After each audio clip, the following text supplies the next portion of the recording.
living among us in a community. That's a lot of people. And this 100 people, I believe, will have problems in their life because of the gambling. The families are affected. So, therefore, the need to really pick these people up and get them treated. Alright? So, in the same survey, 75% of people first gambled before they were 24 years old. Right? That's really young. And most started off with lottery, 4D, Toto, and or social gambling.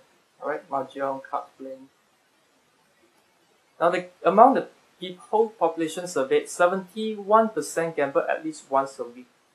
But among all those probable pathological gamblers, the most severe ones, they all gambled at least once a week.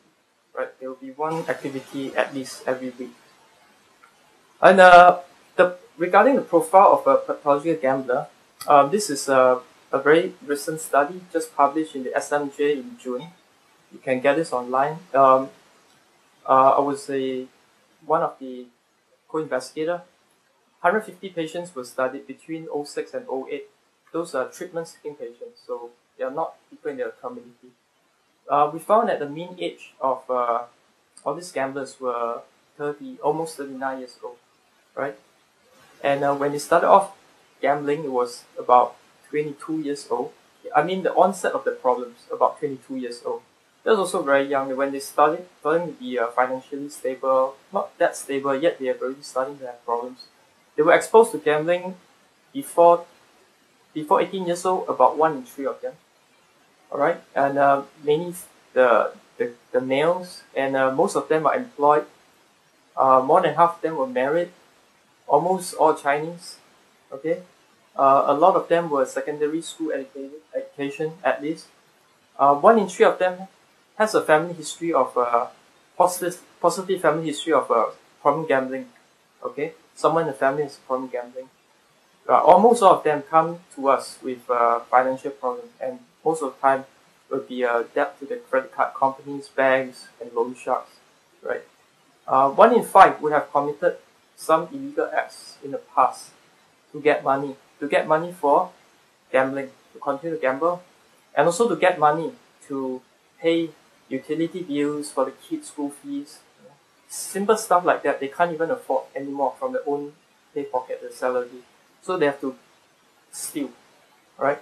And stealing is from simple act like taking something from the house to pawn without the family's knowledge, right? To really embezzlement and robbing, so things like that. The types of gambling activities, the most popular one is soccer betting, right? 61.3. Soccer betting is very big in Singapore, yeah. 4D lottery, right? And the third one would be casino. Alright, these are the 3 most popular games among the treatment-seeking gamblers, okay? Now, soccer, look at the English Premier League, there's nothing going on now. But somewhere in the world, there's always a soccer match going on. So there's always something to bet on. If it's not soccer, it'll be a basketball match, or the diving, or something, some kind of sports activity that allow the gamblers to gamble. So, in summary, a typical pathological gambler and is a Chinese male, married, employed, pretty good education, right? Average age is about 40 years old. Most of them would be in financial debt, right? Committing 1 in 5 committed gambling-related crimes, and family history of gambling problems, exposed to gambling about 1 in 3. So just have this profile in your head, because this will be someone who you may need in your practice, right? You may come across, and it won't be someone very young, because they really need time to develop problems, and by the time they have problems, they hit really a desperation stage. This will be about the time they present. Okay, what are the gambling-related problems? These are all the negative consequences of gambling. Financial, relationships, work and school, crime, whole host of them. Social problems. Harassment by loan shark is really a big problem, right? Not just the gambler himself is affected, but the families as well, right? I have a gambler who really couldn't stay at home, had to move to his employer's house, big house bungalow, live among the dogs. These dogs are those dogs that guard the employer's house.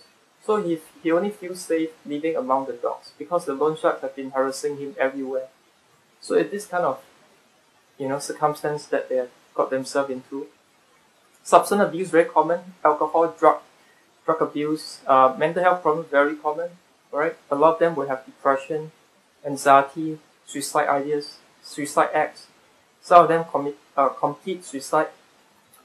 In terms of the health, very poor health, because all they do is gamble. They forget the news about their own basic hygiene. So there's also an increased health utilization. They'll be visiting the GPs, polyclinics a lot. Pains, aches and pains, different kind of complaints. Alright, just this is very recent. Two gamblers lose combined $115 million. I think some of you have known this news. It's just recently only.